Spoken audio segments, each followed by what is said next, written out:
Eto na nga mga kamami, Sunday, umpisa natin yung araw natin sa pagdalo kay Tito Dipay. So, pagdating ng Monday, ayan, work na po. Pasok naman sa trabaho.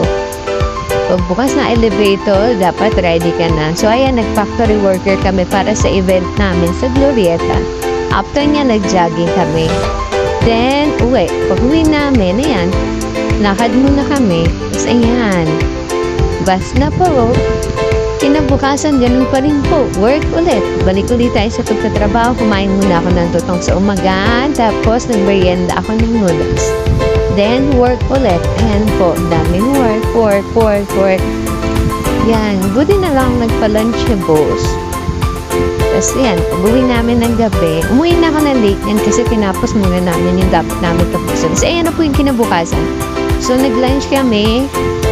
And then, matikuli kami sa trabaho. Tapos ayan, uwi na naman po kami. Medyo na-late kami dyan kasi nagtao pa sa booth. Tapos ayan, kinabukasan ulit. Siyempre, nagmaganda kasi nga pupunta kami sa booth. So, nagbaag kami ng candy. Magmamaning kiss kami yan. So, yan. Sa Glorieta na po kami.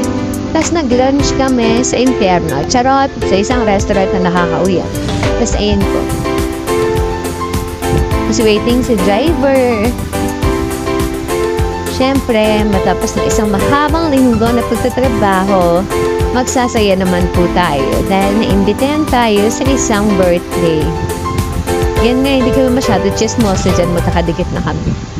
Tapos ayan, party, happy birthday, Sir Say.